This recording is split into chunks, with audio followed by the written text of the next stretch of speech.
नमस्कार, आप देख रहे हैं सुपर प्राइम टाइम। मैं हूं आपके साथ प्रीति रघुनंदन। सुपर प्राइम टाइम में हम आपको दिखाते हैं वॉर ब्रेकिंग और वॉर एक्सक्लूसिव न्यूज, और इसी के साथ ही हम शुरुआत करने जा रहे हैं आज की सबसे बड़ी और जरूरी खबर जो आ रही है ईरान पर बड़े हमले की तैयारी से जुड़ी हुई, जिसमें इजराइल जुड़ा हुआ है और इधर नेतन्याहू सरकार के संपर्क में है बाइडेन प्रशासन। ये बहुत अहम जानकारी इस वक्त आ रही है। यूएस की ईरान पर हमला न करने की सलाह है। इस बीच जानकारी है कि हमला हुआ तो अरब में फैलेगा युद्ध, ये यूएस की तरफ से, अमेरिका की तरफ से कहा गया है। इधर ईरान पर पलटवार में नहीं देंगे सहयोग, ये एक क्लियर स्टेटमेंट अमेरिका की तरफ से आ गया है।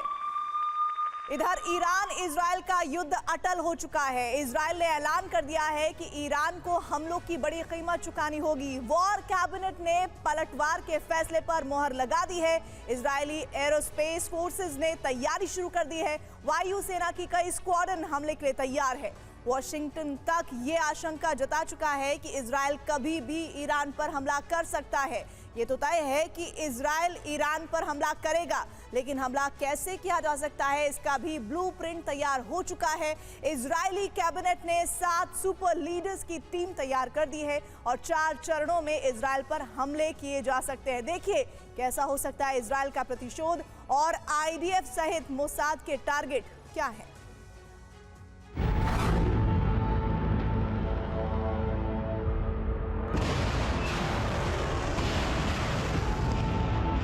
This is a declaration of war.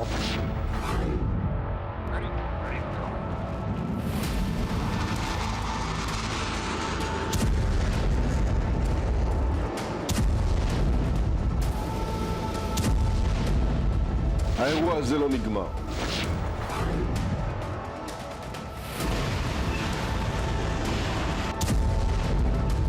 War cabinet की मीटिंग में फैसला हो चुका है।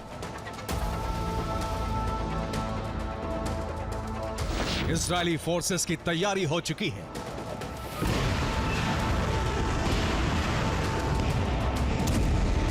फाइटर जेट पर मिसाइलें लोड हो चुकी हैं।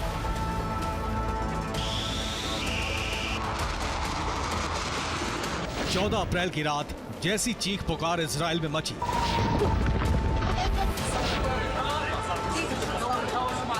जैसे सायरन इजराइल में गूंजे,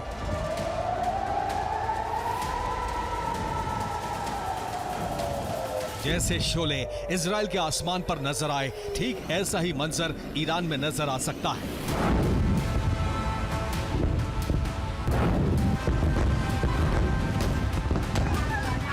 वो भी बहुत जल्द, शायद 24 घंटे या फिर 48 घंटे के भीतर। इजराइल ईरान पर बड़े पलटवार शुरू कर सकता है।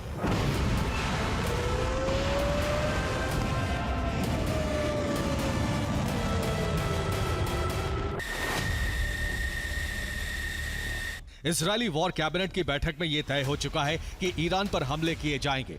इसी फैसले के साथ इजरायली मिसाइल फोर्सेस ने अटैक और डिफेंस की तैयारी कर ली है। मॉक टारगेट पर हमले का पूर्वाभ्यास किया जा रहा है।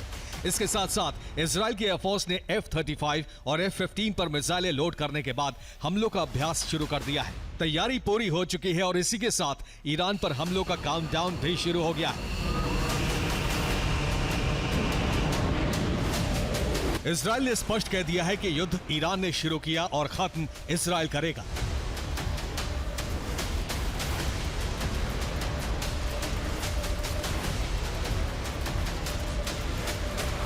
מול האיום של איראן, אנחנו נבנה קואליציה אזורית ונגבה מאיראן את המחיר באופן ובזמן שנכונים לנו.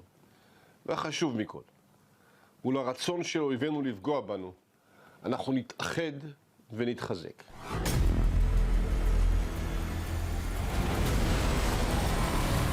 ईरान के हमलों के साथ ही ये साफ हो गया था कि इजराइल चुप नहीं बैठने वाला है। इजराइल एक तरह से नहीं, कई तरह से ईरान पर हमले करेगा।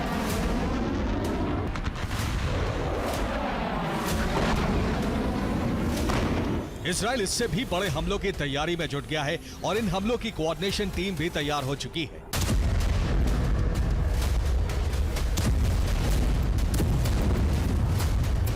इसमें पहला नाम है इजराइल के प्रधानमंत्री बेंजामिन नेतन्याहू का।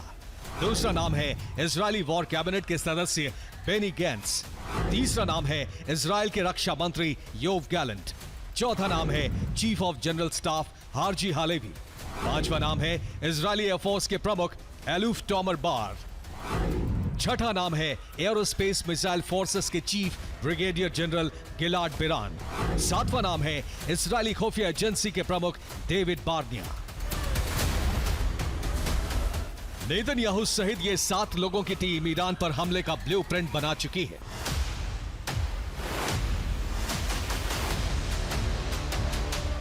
ईरान पर हमले तय हैं। सवाल यह है कि हमले कब होंगे और कैसे किए जाएंगे। ब्रिटिश मीडिया की रिपोर्ट है कि इजराइल ईरान पर 4 तरह से हमले कर सकता है।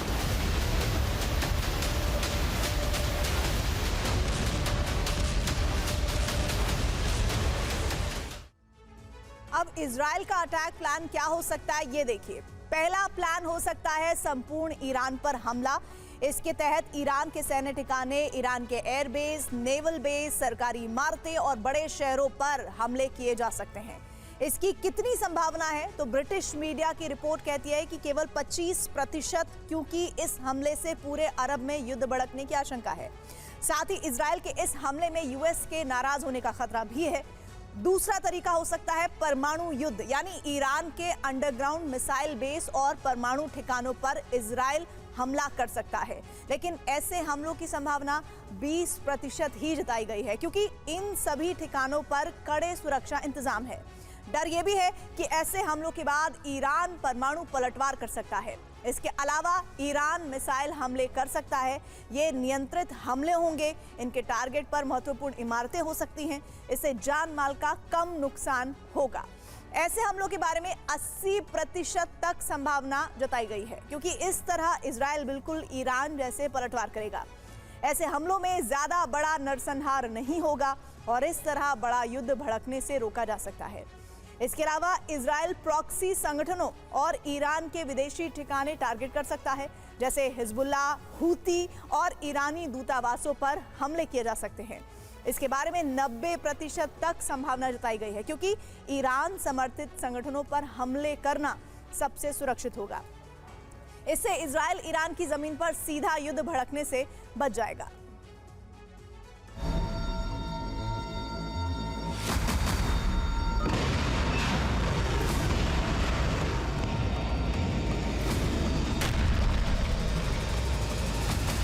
इन 4 तरीकों से हमले करने की जिम्मेदारी इजरायली मिसाइल फोर्सेस और वायुसेना की है।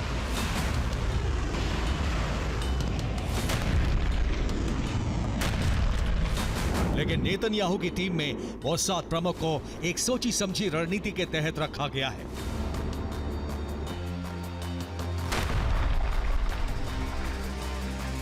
इजराइल ईरान के खिलाफ एक बड़ा खुफिया टारगेटेड किलिंग ऑपरेशन भी चला सकता है, जिसके टारगेट पर होंगे ईरान के बड़े कमांडर और बड़े चेहरे।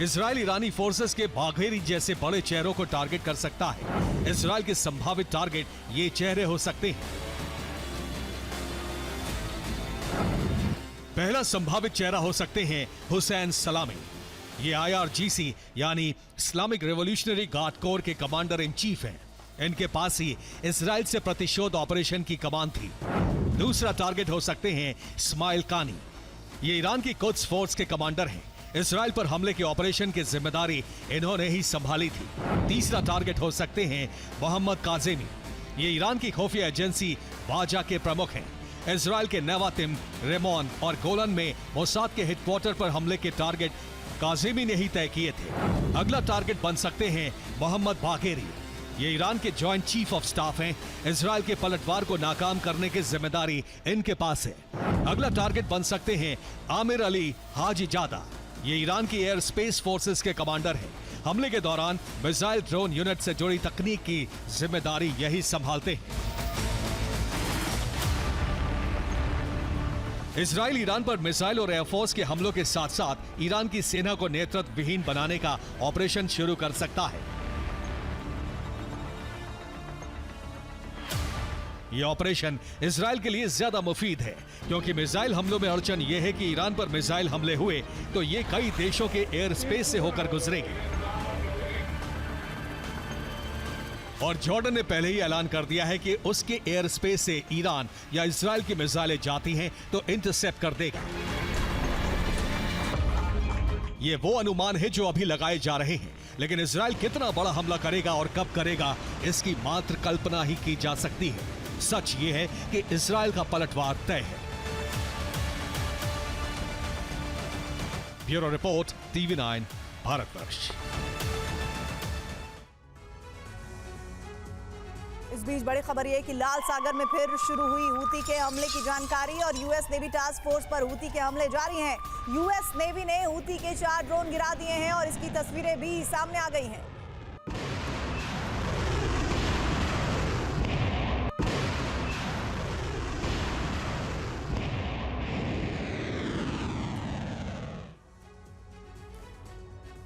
ईरान का दावा है कि उसके हमले में इजराइल में जबरदस्त तबाही हुई है, जबकि इजराइल 99% हमलों को नाकाम बता रहा है। अब सवाल उठ रहा है किसका दावा सही है। हालांकि कई न्यूज रिपोर्ट्स में इजराइल में भारी नुकसान की बात कही गई है, तो क्या इजराइल नुकसान को छुपा रहा है? कहीं उसे डर तो नहीं कि दुनिया जान जाएगी कि इजरायली डिफेंस सिस्टम एक बार फिर से फेल हो गया है? अगर ऐसा हुआ है तो इजराइल बड़ी मुसीबत में फंस गया है, क्योंकि ईरान मौके का फायदा उठाकर फिर से हमला कर सकता है।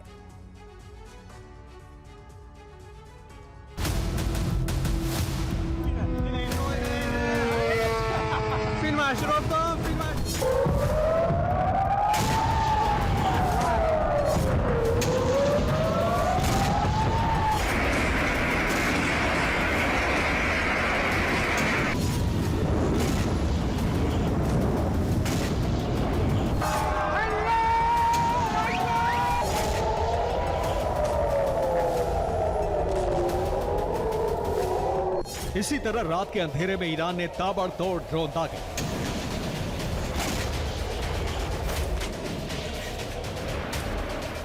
और जब वो इजराइल के आसमान में पहुंचे तो सायरन बजने लगे। कोहराम मच गया।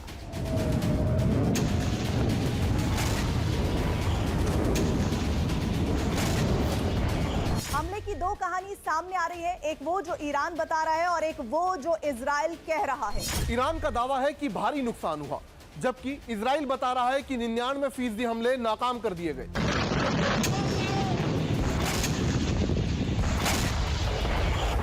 अब सवाल उठ रहा है कि कौन सच बोल रहा है, कौन झूठ बोल रहा है।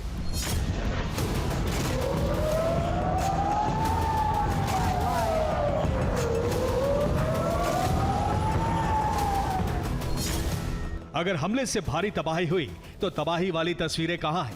उससे जुड़े सबूत कहां हैं? अगर ईरान के हमले से नुकसान नहीं हुआ तो इजराइल उन जगहों की तस्वीरें जारी क्यों नहीं कर रहा जहां ईरान ने हमले का दावा किया है? अभी तक सिर्फ इजराइल की तरफ जाते ड्रोन और मिसाइल के ही वीडियो सामने आए हैं, लेकिन एबीसी न्यूज के हवाले से कहा जा रहा है कि इजराइल में बड़ा नुकसान हुआ है, जिसमें ईरान के निशाने पर सैन्य ठिकाने थे।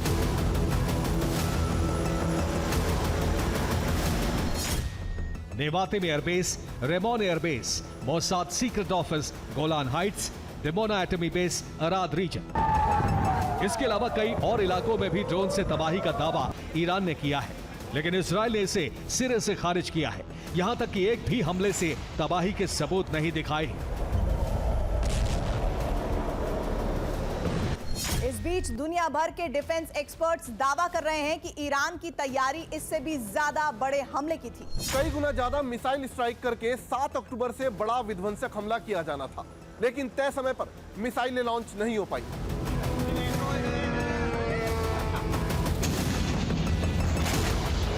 जबकि ईरान ऑब्जर्वर ने इजराइल पर ईरानी हमले को लेकर बड़ा खुलासा किया है, जिसमें बताया है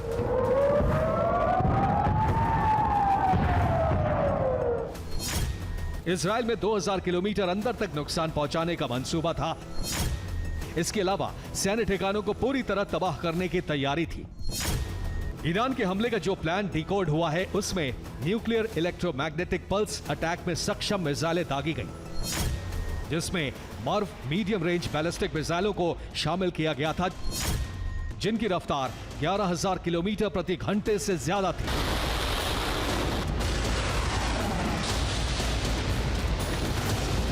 अब जिन मिसाइलों से हमला किया गया उनके नाम सुन लीजिए। कदर 110 मिसाइल, इसकी रेंज 2000 किलोमीटर से ज्यादा है। इसके अलावा इमाद से भी हमले किए गए। इमाद की रेंज 1800 किलोमीटर से ज्यादा है। खैबर शेकन, जिसकी रेंज 1500 किलोमीटर से ज्यादा है।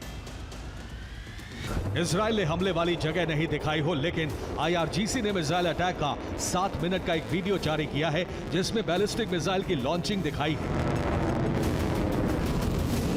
ये वीडियो रात के अंधेरे का है। बताया जा रहा है कि वीडियो हमले के वक्त मिसाइलों की लॉन्चिंग का है।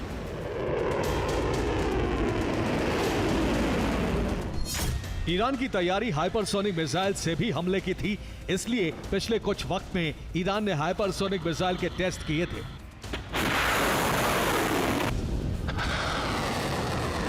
IRGC इजराइल को दहलाने के लिए फतेह हाइपरसोनिक मिसाइल से हमला करने वाला था, लेकिन आखिरी वक्त पर इसे रोक दिया गया। इसके पीछे लॉन्चिंग में तकनीकी खराबी वजह बताई जा रही है। ईरान की दंदनाती मिसाइलों ने इजराइल में भारी तबाही मचाई है। ईरान का दावा है कि उसने नेवातिम एयरबेस पर टारगेटेड अटैक किया। हमले के लिए बैलिस्टिक मिसाइल ईरान की धरती से छोड़ी गई थी, जिसमें से कई बैलिस्टिक मिसाइल ने 3 लेयर डिफेंस सिस्टम को चकमा दिया और 5 मिसाइलों ने नेवातिम एयरबेस के 5 रनवे को क्षतिग्रस्त कर दिया। इस मिसाइल हमले में 2 रनवे पूरी तरह से नष्ट हुए हैं। हैंगर में खड़े C-130 ट्रांसपोर्टर प्लेन को भी नुकसान पहुंचा और इसके अलावा एयरबेस के स्टोरेज फैसिलिटी सेंटर के बड़े हिस्से को नुकसान हुआ, जिसकी वजह से एयरबेस पर हर तरह की उड़ान रोकी गई है। ईरानी ऑब्जर्वर ने नेवातिम एयरबेस पर हुए नुकसान की कुछ तस्वीरें जारी की हैं, जिसमें 2 रनवे पर हमले की सैटेलाइट इमेज है। इसके अलावा एक बड़े से गड्ढे की तस्वीर भी है। दावा किया गया है इसी जगह एक मिसाइल भी गिरी थी। एक वीडियो में रनवे को ठीक करते हुए इजरायली सैनिक दिख रहे हैं, लेकिन ईरान इससे कहीं ज्यादा तबाही का दावा कर रहा है, क्योंकि जिन मिसाइलों से हमला हुआ वो 100 किलो से ज्यादा विस्फोटक से लैस होकर आई थी। इतना ही नहीं, खुद इजराइल और ब्रिटेन ने इसे दुनिया में अभी तक का सबसे बड़ा ड्रोन हमला बताया है, लेकिन उसकी तबाही के निशान कहीं नहीं दिख रहे।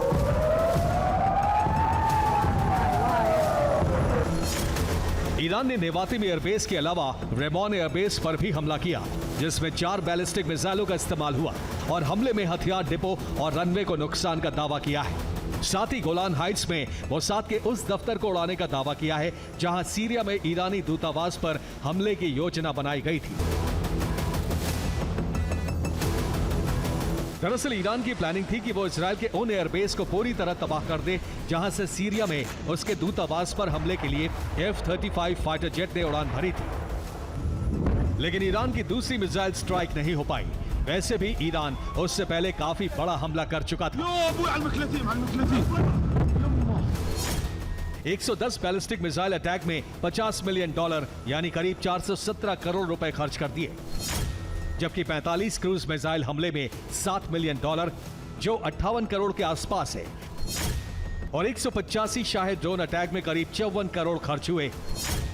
कुल मिलाकर ईरान के $62 मिलियन यानी करीब 529 करोड़ रुपए खर्च हो गए, जबकि हमला रोकने में इजराइल के $1.12 बिलियन यानी करीब 9,000 करोड़ रुपए खर्च हो गए। यानी दोनों के बीच की तनातनी लाखों डॉलर की बर्बादी और तबाही लेकर आई है। Bureau report, TV9 Bharatvarsh.